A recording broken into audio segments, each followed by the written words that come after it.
Sir, my mom works hard. Her boss won't pay her. The little black girl, 8 years old, eyes already brimming with tears, tugged the sleeve of the man in the wool coat. The billionaire's assistant scoffed. Honey, take your filthy little hands off Mr. Anderson. Beggars don't belong in a place like this. A barista yanked the child back hard. Get the cleaning lady's brat off our customers. We don't serve trash. Another raised his phone, recording. Nobody stood up. But none of them imagined that 15 minutes later, every single one of them would be begging her for forgiveness. She had started counting in September. Not the way her teacher counted, with neat tens and hundreds in chalk dust. Willa Brown counted the way a child counts when something is missing and no one else is looking.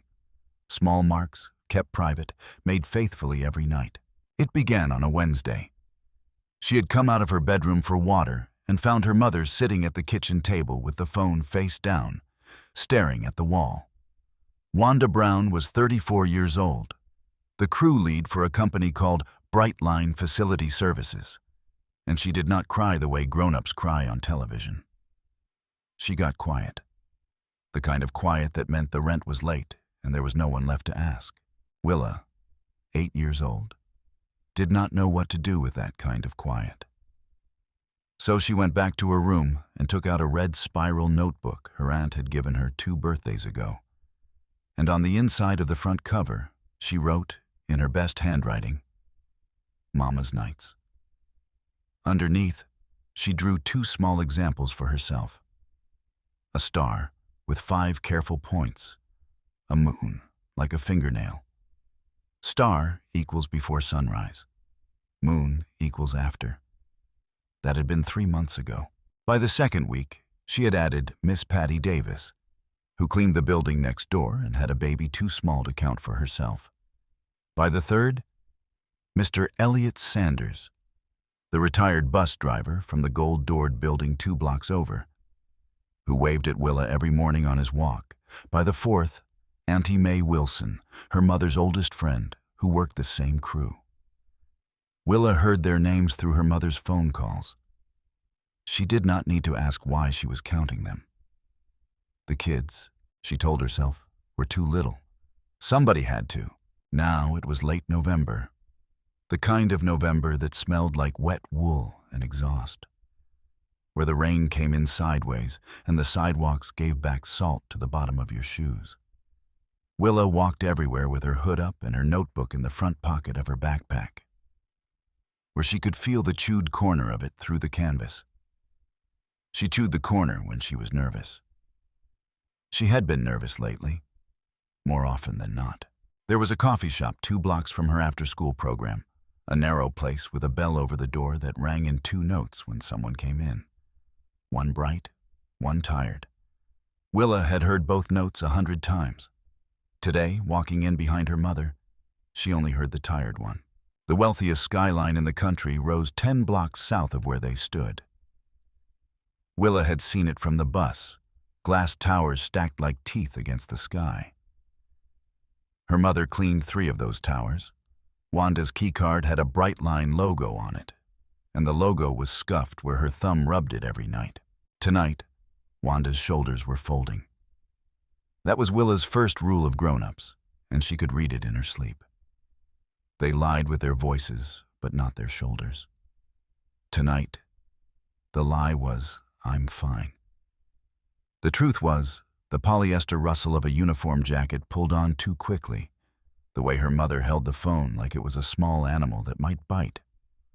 Willa had also noticed, in the last few weeks, a man. He came on Tuesdays. Same drink, a black coffee, no sugar. Same coat, a long charcoal wool with the hem always wet because he sat too long. Same ring on the same finger, which he twisted without seeming to know he was doing it. He was perhaps 50, perhaps a little more.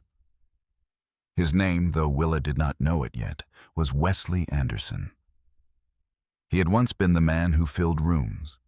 2 winters ago, his wife, Eleanor, had died of a slow illness, and ever since he had filled coffee shops instead. quieter rooms that asked less of him. He never read the book in his hand. He stared mostly at the steam coming off the cup. Willa had been watching him for a month. She did not exactly know why. She thought, perhaps, it was his shoulders. They were tired in a way her mothers were tired, but quieter. Today, his hand was in his coat pocket the way a person's hand is when they are searching for something they have already lost. She did not know that her mother was about to lose something too. She did not know that the man across the room, Wesley Anderson, founder of Halcyon Holdings, sometimes photographed billionaire who had not attended a board meeting in 2 years, would, in 11 days, send a single email at 4 in the morning that would end the career of a man named Gregory Holloway.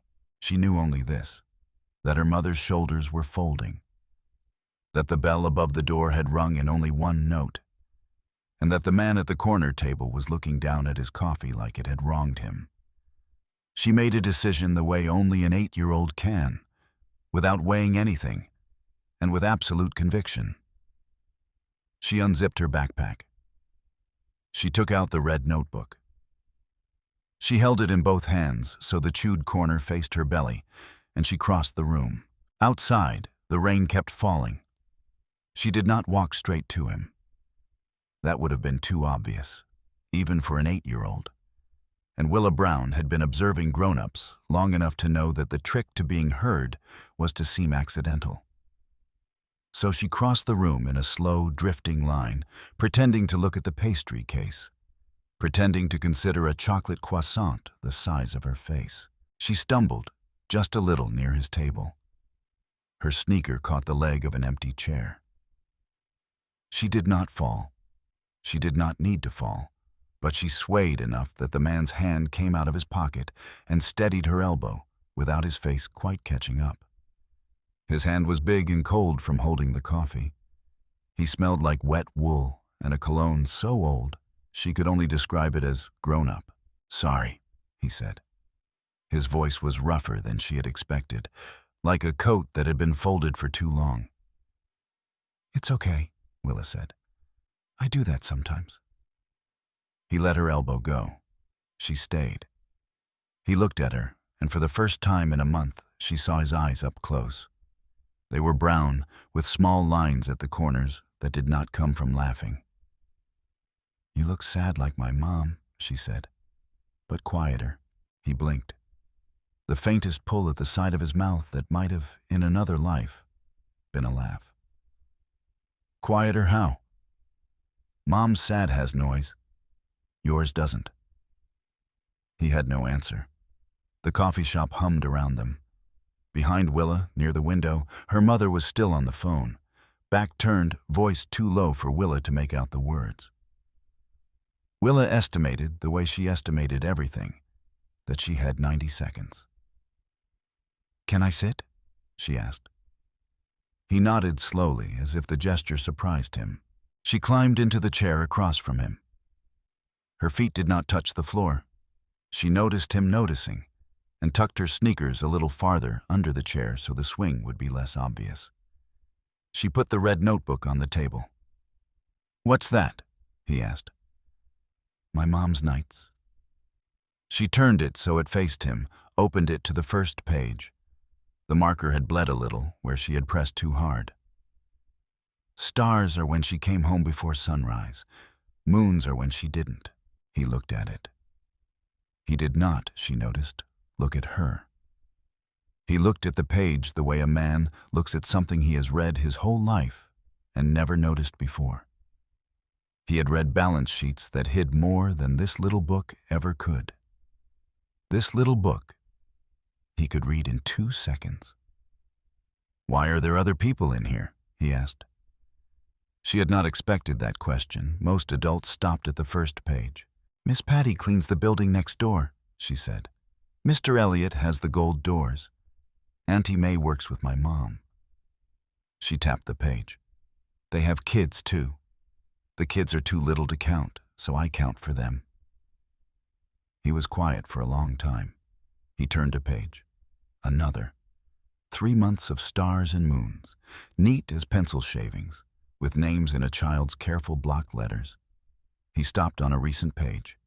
His finger paused on a name written in red marker. Eleanor M. Willa did not know why he had stopped. She did not know that his wife had been named Eleanor. She did not know that the man across from her had not heard the name said out loud in his own house in 2 years, and that seeing it now in a child's notebook, even attached to a stranger, had pulled something loose in his chest he had been holding in place with both hands. Eleanor M., she said helpfully. That's Eleanor Mason. She's new. She works the building with the marble lobby. He nodded. He did not trust his voice yet. The barista called something. The doorbell rang in 2 notes, bright and tired, both this time. Willa felt warmth coming back into the room. The man cleared his throat. Would you like a hot chocolate? He asked. Willa considered this carefully. She was not supposed to take things from strangers. But this was not a stranger. She had been watching him for a month. She nodded. He raised one finger, and a barista was at the table almost before he had lowered it. A hot chocolate, please. Extra marshmallows, and one of those. He pointed to a sugar cookie shaped like a leaf in the case.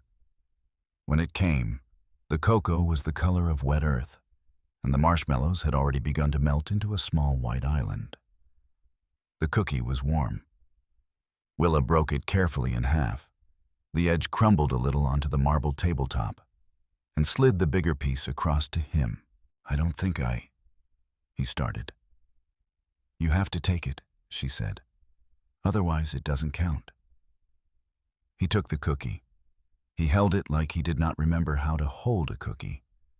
He had not been given anything by anyone, freely, in 2 years. He took a small bite. Why me? He asked. The question was so quiet, she almost missed it. She thought about it. She had not thought about it before. She thought about it now.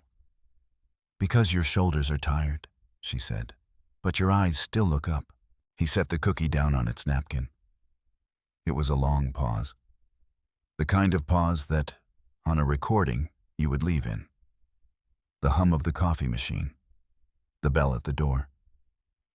Somewhere outside, a taxi horn. Behind them, Willa's mother turned around. Willa felt it before she saw it. The air shifting, the fast heel click of a tired woman crossing a tile floor. Wanda's hand was on her shoulder a second later, light but firm. I am so sorry, sir, Wanda said.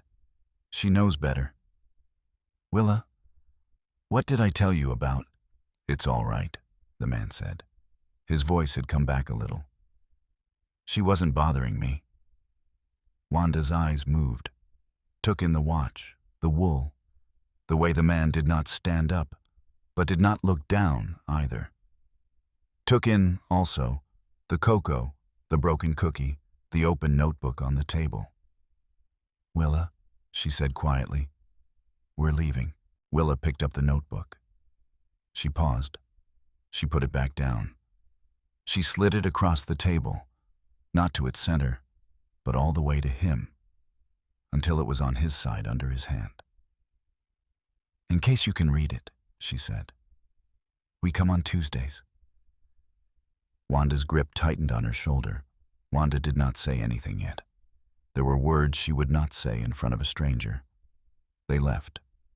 The bell above the door rang in 2 notes. Both of them, this time, were tired. The man sat alone at his corner table for a long time. He did not drink the rest of the coffee.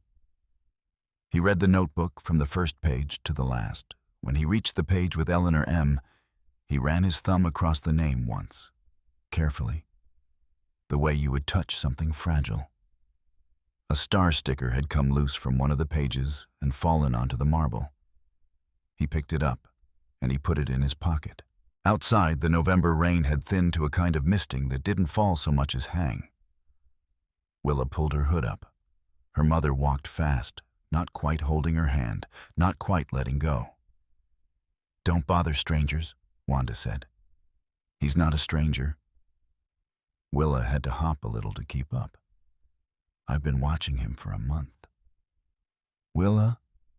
Wanda stopped, looked down. "You watch too many people." "Someone has to." Wanda did not have an answer to that. She started walking again. They had gotten half a block when the phone in her pocket buzzed. She pulled it out, looked at the screen. Her thumb hovered. "Mama, who is it?" "It's the office, baby. Hold on." She tapped answer and put the phone to her ear. The speaker was on, and Wanda did not realize for a beat.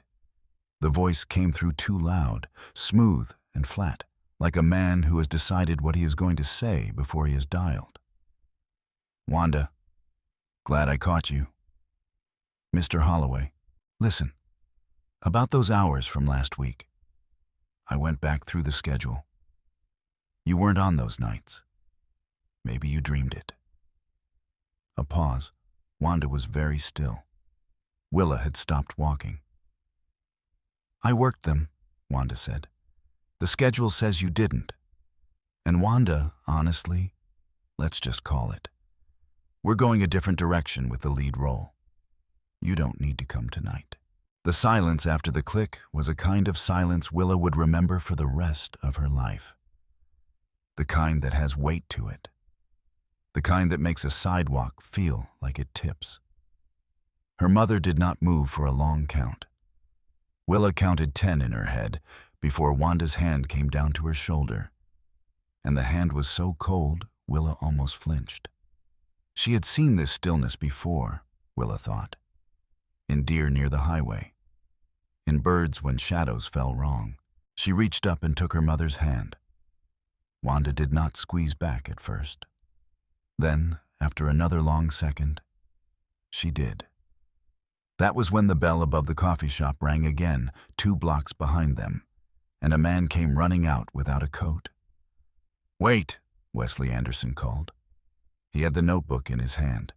He was out of breath in a way that surprised him more than it surprised anyone else. He had not run for anything in 2 years. "Please, wait." Wanda turned. The fluorescent light from the bodega across the street caught one side of her face. She looked, in that moment, like a woman who had just been told her bones did not belong to her. Wesley stopped a few steps short, did not crowd. "I read it," he said. "All of it. I can help." Wanda's face did something Willa had only seen once before, when a woman at the church had pressed a $20 bill into her hand at Christmas. It was not anger. It was the older, quieter cousin of anger. "I clean offices," Wanda said. Her voice did not rise. "I don't take handouts." "Ma'am, I'm not—" "Whatever you read in there," Wanda said, "is between my daughter and me. Thank you for the cocoa." Wesley nodded. He looked for half a second like he might argue. He did not. He stepped back. He did not push. Willa watched her mother. She watched the man. She watched the notebook in his hand. And then she did something she had not planned, but felt as inevitable as the rain. She let go of her mother's hand. She walked the 4 steps back to Wesley Anderson. She reached up. She took the notebook from him. She turned it around, faced it toward herself, and then very carefully, both hands, she pushed it back into his. "In case you can read it," she said again. "Willa." Her mother's voice was sharp enough to cut paper. "Mama," Willa said, without turning around. "He reads." A taxi splashed past. Somewhere uptown, a siren. Wesley Anderson was holding a child's red spiral notebook with both hands like it was a thing that might break. Wanda walked up. She did not take the notebook back. She looked at Wesley for a long second, at the watch, the wool, the way he was not apologizing. Then she took her daughter's hand. "Come on, baby." They walked. They did not look back. Wesley stood under the awning of the bodega for another full minute. Then he opened the notebook to a random page. The audit pattern was clear now that he was looking for it. 11 weeks of moons across 4 names, at least. Across, he counted, 14 buildings. His finger stopped again on Eleanor M. Office, he said quietly to no one. Not home. A taxi pulled up. He got in. He told the driver to take him to his office, not his apartment. The notebook stayed on his lap. He did not read it again on the ride. He just kept his hand on it, the way you keep a hand on something you are not yet allowed to lose. That night, 3 things arrived at once. The first was an email. It came to Wanda's phone at 9:14 in the evening. The subject line read, Brightline Facility Services, Voluntary Resignation Confirmation. Attached was a form with her name on the signature line, in a handwriting that was almost hers, but not. The second was a 30-day eviction notice, slid under the apartment door by a man who did not knock. Willa heard the paper move. She came out of her room in socks and stood looking at the envelope on the linoleum for a long time before she picked it up. The envelope was cold from the hallway. The third was a notification from the unemployment office, denying the claim Wanda had not yet filed, citing the resignation she had not signed. Wanda sat at the kitchen table with all 3 things in front of her and did not move. She did not cry. She did something worse. She got quiet in the way her grandmother used to get quiet, the kind of quiet that meant a long road was beginning. Willa sat across from her with the red notebook open. She drew a moon for the night that should have been a working night. She drew another. She drew a third. Then she put the marker down and went to bed without dinner. Her mother did not notice. 2 miles south, in an apartment that took up an entire floor of a building Wesley Anderson had bought 12 years ago and rarely entered anymore, Wesley sat at his own kitchen counter. The kitchen had not been his kitchen. It had been Eleanor's. Her cookbook was still open on the marble. To the same page it had been open to the morning she had gone to the hospital for what the doctor had said would be a short stay. Grilled cheese, hand-corrected in pencil. Butter on the outside, mayo on the inside. You'll thank me. He had not thanked her. He had not closed the book. There was a fine layer of dust along the spine he could not bring himself to wipe. He called his general counsel at midnight. He kept his voice low. He asked for 2 things: a tenant safety review of Brightline's keycard logs across all Halcyon leased properties, and the name of the auditor at Brightline's parent company. Then, against the counsel's quiet advice, he called Gregory Holloway directly. Holloway picked up on the second ring. He sounded surprised. He sounded amused. Wesley, it's late. I'd like to talk about Wanda Brown. A pause, then almost gentle. Wesley, come on. You don't want to embarrass an old friend over a cleaning lady. Wesley did not argue. He did not raise his voice. He had learned 20 years ago that the men he most needed to fear were the ones who never raised their voices. What's the name of your auditor at Parent? He asked. Holloway laughed. What's this about? Just curious? Lewis Morrison. Why? Thank you, Greg. He hung up. In Holloway's apartment uptown, Greg Holloway smiled and went back to his bourbon. He thought he had won. He thought, in the way men like him often think, that a billionaire calling at midnight about a cleaning lady was a billionaire who would write a check and forget about it by Friday. He was correct about half of one of those things. At 11:50 the next night, a delivery driver buzzed Wanda Brown's apartment. He had 3 pizzas and no name on the order. Willa got to the door first. She opened it on the chain.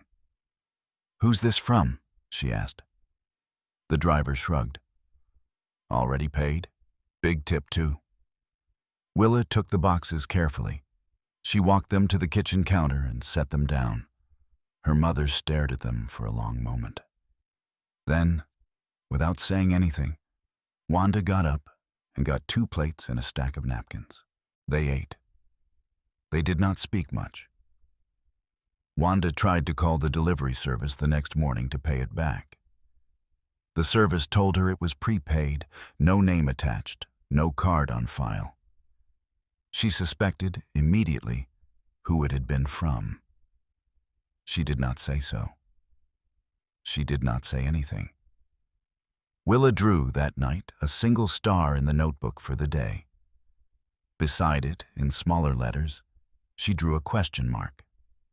Wanda saw the question mark. She did not ask. She also did not put the notebook away. She did not tell Willa to stop counting. She let the notebook stay open on the kitchen table while she washed the dishes. When she went to bed, the rain had turned, briefly, into something heavier, a real November rain, drumming on the window in a way that sounded almost like a person trying to get in. She lay awake, listening, until she didn't. 3 days later, at recess, Willa was sitting on the low wall by the chain-link fence with Hannah, the only girl in 3rd grade who had ever offered to share her colored pencils. Hannah was telling a story about her cat. Willa was listening, but she was also watching the street, the way she always watched the street. A man was at the fence. He was perhaps in his middle 50s. He wore a tan coat that had seen too many seasons. His face was tired in a way that made Willa think, reflexively, grown-ups lie with their shoulders, not their voices. His shoulders were not lying. They were hunched in the soft, unhappy way of a person who did not want to be where he was. "Honey," he said, "are you Willa?" She did not answer. He smiled. It was not a bad smile. That was the worst part of it. "Your mom asked me to come pick something up, a little notebook. She said you might have it on you." Willa felt the blood in her face slow down. She thought very clearly, in that moment, about the rules her mother had taught her. About how a man can wear a coat and a smile and still be the wrong man. About how sometimes the trick was not to be brave. The trick was to be small and slow, and to give yourself time. "I have to ask my teacher," Willa said. She did not look at his face. She slid off the wall. She walked, not too fast, across the playground to the door where Mrs. Whitman, the recess monitor, was standing with a cup of tea. By the time Mrs. Whitman came back to the fence, the man was gone. Mrs. Whitman did not see him. Mrs. Whitman, for the rest of the afternoon, told Willa it had probably been a confused dad looking for the wrong child. Willa knew otherwise. His name, though she did not know it, was Curtis Whitaker. He had been a bondsman, then a process server, and now a private investigator who took the kind of jobs other investigators turned down. He had a daughter, grown now, who did not call. He did not feel good about being at a 3rd grade fence asking a child for a notebook. He did not feel bad enough to refuse the job either. Mr. Elliot Sanders was waiting at the corner when Willa came out of school at 3:15. He had not been waiting at the corner before. Mr. Elliot Sanders, retired bus driver, gold-doored building, name in Willa's notebook with a moon next to it half the time, had heard from Auntie May that there was a man asking around. Mr. Elliot was 71 years old and used a cane for his bad knee. He held the cane harder when he saw the tan coat across the street. "Walk with me, Miss Willa," he said. She walked with him. She held his free hand. The cane tapped on the sidewalk in a steady, careful rhythm. The tan coat did not follow. That night, the second blow came. Wanda's phone lit up with a text from a neighbor, then another, then another. A small online tabloid had run an item, barely a paragraph, about a woman named Wanda Brown, age 34, who had been arrested 12 years ago in connection with a bounced check during a custody dispute. The misdemeanor had long since been dismissed. The sentence had never been served. The article did not mention either of those things. The article mentioned instead that Ms. Brown was currently under investigation for potential workplace misconduct at Brightline Facility Services. Wanda read the text, then the article, then the building chat, where someone had pasted the link with a single eye-narrowed emoji and the word "Yikes." She closed her phone. "Pack a bag, baby," she said to Willa. "We're going to Auntie May's for a few nights." Willa packed quickly, the way a child packs when she has been waiting for a sentence she did not know was coming. The notebook went in first. Sneakers, a clean shirt, the little velvet pouch with the 2 birthday dollars from her grandmother. In the hallway by the elevator, the woman from 4B who always smiled at Willa would not meet her eyes. In Auntie May's small apartment, 3 rooms, garlic on the stove, laundry steaming on a folding rack, Willa sat on the love seat and opened the notebook on her lap. Her mother was in the kitchen with Auntie May, voices low. "Auntie May," Willa called. "Yes, baby." "Mama, is the man we gave the book to also bad?" A pause from the kitchen. Then her mother's voice, careful. "I don't know, baby." Willa looked down at her notebook, at the row of stars and moons, at the careful block letters of the names she had been counting for 3 months. "I do," she said quietly. She did not draw a moon that night. She drew for the first time a small heart in the corner of the day. Then she closed the notebook and put both hands on top of it and held them there until she fell asleep. While Willa slept, 3 things happened in 3 different parts of the city, none of which she was awake for. The first was that Wesley Anderson's general counsel, a quiet woman in her 60s named Margaret Wilson, returned to her office after dinner and pulled the keycard logs for every Brightline leased Halcyon property going back 4 months. She matched, line by line, the swipe-in and swipe-out times against the entries Wesley had photographed from a child's red notebook the night before. She matched 11 full weeks, across all 14 buildings. Cleaners had been clocking in. The shifts had been scrubbed off the payroll later. The differential had a name on it. The name was Gregory Holloway. Margaret called Wesley at 1:08 in the morning. "It's there," she said. "Email me everything." The second thing that happened was that Wesley called a woman named Lillian Carver. Lillian was an investigator at the New York Regional Office of the U.S. Department of Labor. She and Wesley had known each other for 15 years. Her brother had once worked at Halcyon. She did not owe Wesley a favor. She owed honesty a favor. He told her what he had. He did not ask her to do anything yet. He asked her if she would attend a meeting at Brightline the next day. He told her there was a witness. "Adult?" she asked. "8, he said. A long pause on her end. "Bring her," Lillian said. "But Wesley, you are not running this room. I am." "Understood." The third thing was that Wesley called Auntie May Wilson's apartment from a number Auntie May did not recognize. Auntie May answered on the second ring, the way a woman answers a phone after midnight. "Is this Wanda Brown's number?" Wesley asked. "Who's asking?" He told her. He told her also that he was not asking for Wanda's permission for anything. He was asking for permission to ask. Auntie May handed the phone to Wanda. Wesley spoke quietly. He told Wanda that he had a meeting set for the next morning at Brightline's headquarters. That a federal investigator from the Department of Labor would be there on her own authority. That he had keycard logs. That the keycard logs matched a notebook he had not been able to stop reading for 3 days. "Why do you need my daughter?" Wanda said. "Because the notebook in an adult's hand is hearsay. In her hand, it's a record. She's 8. I know."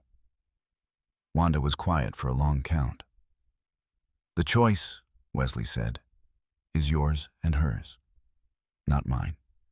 If you say no, I still send what I have. The notebook stays out of it. It will be a slower kind of justice, but it will come. In the kitchen of Auntie May's apartment, Willa was no longer asleep. She had been listening from the hallway in her sock feet, her ear inches from the doorframe, the way she had been listening to grown-ups her entire small life. She walked into the kitchen. She did not knock on anything. "Mama," she said. Wanda turned. "I want to." Wanda closed her eyes. The kitchen clock ticked. Auntie May, at the stove, did not pretend not to be listening. When Wanda opened her eyes, they were wet, but her mouth was steady. "Okay, baby," she said. "Okay." The next morning was clear and cold, the kind of December morning that put a thin skin of white on every parked car. Willa wore her best dress, a cotton one with small sunflowers on a navy field.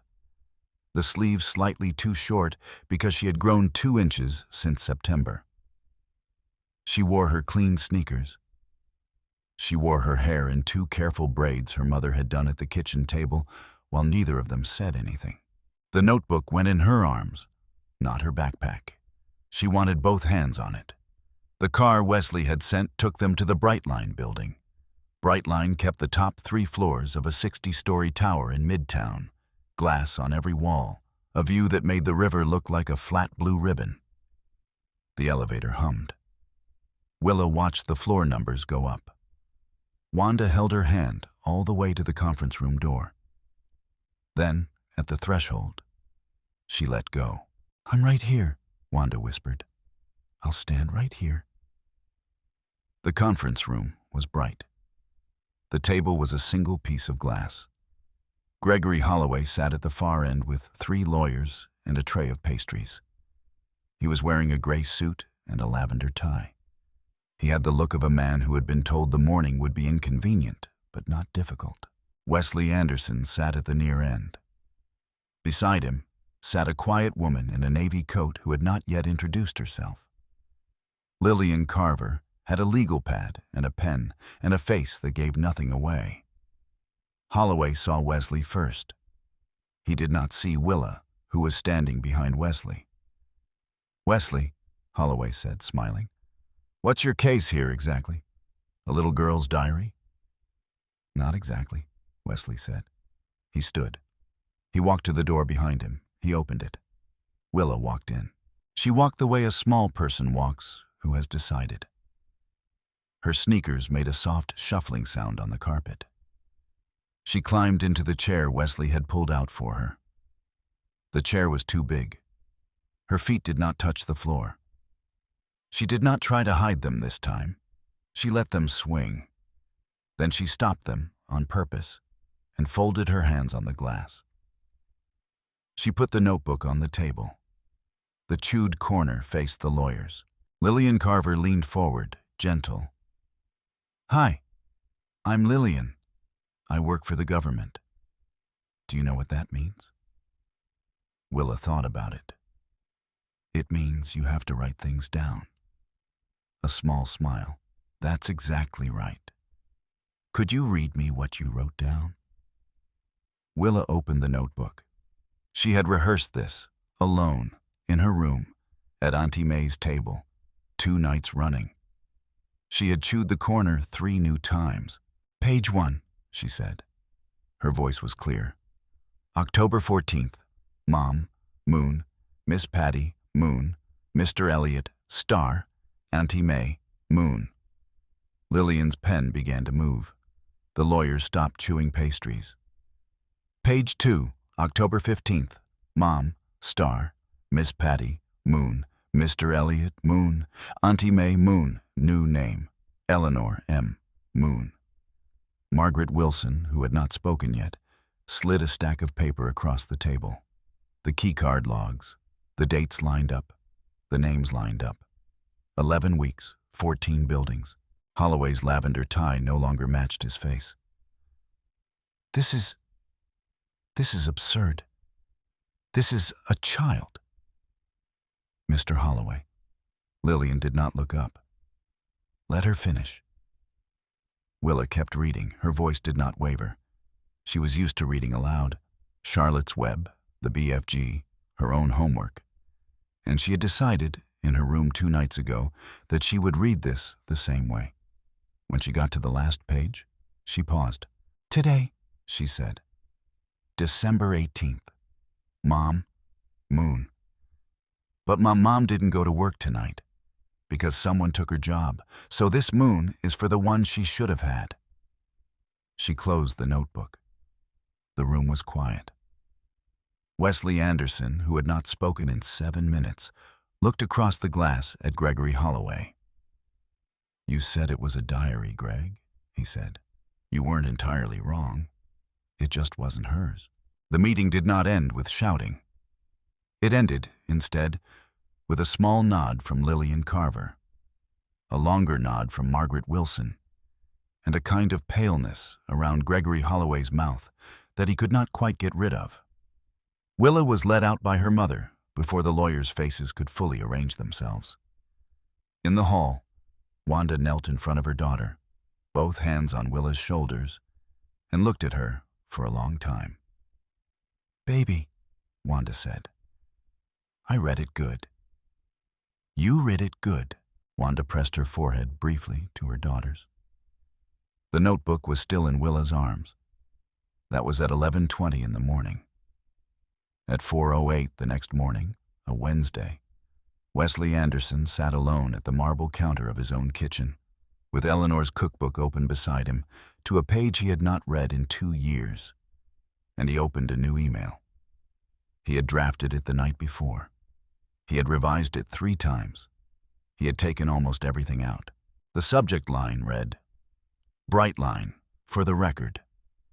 The recipient list was longer than the body. It included the parent company's full board of directors, a senior enforcement contact at the Securities and Exchange Commission, the Building Owners Association of every Halcyon-managed property, a case officer at the U.S. Department of Labor, and 3 reporters Wesley had known for 20 years and never asked anything of. Attached, the keycard logs, the audit summary, photographed pages of the notebook with Wanda Brown's signed written consent, a transcribed copy of Willa Brown's testimony, taken under Lillian Carver's seal. The body was 1 sentence, 11 weeks, 14 buildings, 1 8-year-old. Sincerely, Wesley Anderson. He read it once. He clicked send. The room did not change. The kettle on the stove did not boil any faster. The dust line on Eleanor's cookbook did not move. But somewhere a long way away, a server in New Jersey received a packet of data and forwarded it to 19 inboxes. And the small dominoes a child had been counting for 3 months began to fall. Within 48 hours, Gregory Holloway was suspended. Within 72, he was terminated. By the end of the following week, he was the subject of an active criminal investigation. The parent company fired the entire regional management tier, issued a public apology, and ordered back pay for every cleaner whose hours had been scrubbed. Wanda's portion came to $4,200. She was offered her old job back. She did not take it. She agreed to meet Wesley Anderson at a diner on 10th Avenue. Not his office, not his apartment, not anywhere with marble. The diner had a counter, vinyl booths, and a coffee that was bad in a comforting way. Willa came along. She ordered chocolate milk in a tall glass with a paper straw. Wesley wanted to write a check. "Mr. Anderson," Wanda said, "my daughter doesn't need charity. She needs a country where what she did wasn't necessary." He looked at her. He looked at the chocolate milk. He looked at his hands on the formica. "Then what?" he said. Willa, without taking her mouth off the straw, said, very calmly, "Mama could run her own company. She knows everyone's hours already." Both adults looked at her. Wesley said, "She's right." Wanda did not answer for a long time. The waitress came and refilled their water glasses. Outside, a bus hissed at the corner. "What kind of company?" Wanda said finally. It took 6 weeks. Brown Operations Group was incorporated in early February. Employee-owned, employee-led, with Wanda Brown as vice president of operations and a small board that included Auntie Mae Wilson and Mr. Elliot Sanders, whose pension had not been enough to cover his blood pressure medication anyway. Wesley provided the seed capital as a loan, not a gift, on terms Wanda negotiated herself with Margaret Wilson, and which Margaret would later describe as the toughest 40-minute negotiation of her career, with a woman who had never seen a term sheet before that morning. Halcyon transferred 4 building service contracts to Brown Operations on the 1st of March. On the day the paperwork was signed, Wesley took a small white envelope out of his pocket and slid it across the diner table to Willa. Inside was the original red spiral notebook. She looked at it. "You read it good," she said back. He smiled. The smile was rusty, but it was a smile. She picked up the notebook, tucked it carefully into her backpack, and then, almost as an afterthought, she took it back out. She turned to a page near the middle. She peeled, very carefully, one star sticker off the corner where she had first put it 3 months ago. The glue caught on her thumb. She stood up in the booth. She reached over the table. She pressed the star gently onto the lapel of Wesley Anderson's wool coat. He looked down. "What's that for?" he asked. "You came home before sunrise," she said. He did not speak for a long time. The waitress, sensing something, did not refill the water glasses again. 2 weeks later, on a Sunday evening, Wesley came to Wanda's apartment with a paper bag of groceries he had carried himself from the bodega on the corner. The apartment was no longer under eviction. The kitchen smelled like detergent and bread. Wanda made grilled cheese. She made it the old way. Butter on the outside, and after a small hesitation, mayo on the inside. She did not say where she had heard about the mayo. Wesley did not ask. He stood awkwardly in his shirt sleeves with a stack of plates in his hands until Willa came over and showed him where they went. She also showed him, with great seriousness, how to peel a sticker off a sheet without ripping the corner. There was a technique.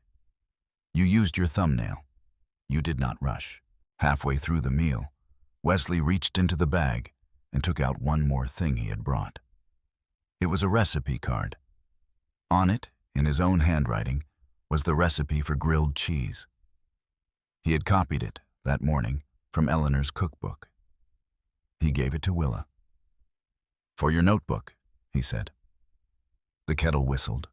Outside, the rain had started again, softly on the metal roof of the bodega across the street. Nobody said anything for a while. Nobody needed to. 6 months passed. Brown Operations Group was running 6 buildings by August. The company had a small office on the 5th floor of a low-rise on 11th Avenue, with a window that looked out onto a fire escape and a single ficus tree Wanda watered herself every Monday. The internal audit method that Margaret Wilson had drafted in collaboration with Lillian Carver, cleaners co-signing their own keycard logs, a triple confirmation system that made wage theft mathematically embarrassing to attempt, was licensed by 2 other property groups in the city by the end of the summer. It was called the Brown Standard. Wanda did not love the name at first. She did not love being a name. She came around to it slowly, the way you come around to a coat that fits in the shoulders even if the sleeves take getting used to. She also launched, in the early summer, a small scholarship in the name of her late mother, for the children of night shift workers anywhere in the 5 boroughs. $3,000 a year for school supplies and a single field trip. Willa helped pick the first 3 awardees. They were kids from her school. One of them was Hannah, the girl with the colored pencils, who had not known until Willa told her that her own father had been counted in the original notebook. In late September, on the first cool morning of fall, Wesley Anderson stood in front of a 3rd-grade classroom at PS 84 with a cardboard box at his feet. "Star stickers come extra," he said. The class laughed. He handed out, to each child, a red spiral notebook. 60 in total. He had bought them himself from a stationery store in Queens, because Willa had told him you could not order them online. You had to hold them and listen for the sound the spiral made. Hannah picked one. She held it in both hands. "Willa," she whispered, "what am I supposed to count?" Willa thought about it. She had thought about it, in fact, every night for 6 months. "Whatever you don't want to lose," she said. The original notebook lived now on a shelf in Willa's bedroom, between Charlotte's Web and a small ceramic horse her grandmother had given her. The last entry, written in red marker in her best handwriting, was no longer about her mother's nights. It was a single line, with a single careful star above the date. The man came home before sunrise. Wesley Anderson, that fall, attended a board meeting at Halcyon Holdings for the first time in 26 months. He sat at the head of the table and listened more than he spoke. On his lapel, half hidden under the fold of his wool coat, was a small star sticker that had been there since spring and showed now the soft fuzz of a sticker that had been carried through weather. He did not take it off. He did not explain it. Eleanor's cookbook was no longer open on the marble counter. He had moved it, gently, both hands, to a shelf above the toaster, where it sat closed beside the recipe card Willa had laminated for him at school. In her own kitchen, on a Tuesday afternoon, Willa sat at the small fold-out table with Hannah beside her. Hannah had her new red notebook open. She had not yet drawn anything in it. "Like this," Willa said. She took Hannah's marker, very carefully, and drew a moon. A fingernail, like her mother had taught her, without ever knowing she was teaching. The school bell rang, distant. Counting is a small act. Counting is also, in a quiet way most of us forget, an act of love. To be tracked by someone who loves you is the opposite of being stolen from. A child who counts her mother's nights is a child who refuses to let her mother disappear. A child who counts the names of strangers is a child who has decided that nobody, not even the man with the gold-doored building, deserves to be uncounted. An 8-year-old kept the records. An email did the rest. But the record came first. The record always comes first. There is no email in the world that can end a man's career if a child has not, somewhere in a quiet bedroom under a small lamp, been keeping count for 3 months. I want to ask you something, before we close this story. Of all the moments tonight, the moment Willa chose her stranger in the coffee shop, the moment she read names aloud in a glass conference room, the moment she pressed a small star onto the lapel of a man who had forgotten he could be carried. Which one stayed with you? Tell me below. I read every reply. And if these stories find a home in you, stay with us. There are more notebooks to open, more emails to send, more nights still worth counting. You know, what I keep thinking about is not the billionaire, is not the courtroom, is not even the woman in Pierce, though there she got hers. It's that piece of bread. A 9-year-old kid hungry himself and he just gave it away. No camera, no audience. He didn't even tell his mom that night. And here's the part that gets me. Quietly, good people are everywhere. They are in your gas station, your school hallway, your apartment building. They are not supporting it. They are not making content of it. They're just doing it. We forget that. We want to love people, the crucial people, the ones with puts up. And we start to think that's war. It isn't. The war is mostly Gabrielle Taylor's. The loud ones just have better marketing. And listen, I'm not gonna sit here to tell you to go give away your land tomorrow. That's not a lesson. The lesson is smaller than that. It is, don't walk past. That's it. Don't walk past the kid who looked lost. Don't walk past the co-worker who had been quiet all week. Don't walk past your own mom when she pretending she fine. 11 minutes can change 3 families. You don't know which 11 minutes are yours yet. If the story hit you somewhere real, do me a favor, drop a like and tell me in the comment which moment got you, the bread, the cheap glass, the closet under the stair, and subscribe because next week I got another quiet hero, different city, different bread, same kind of person.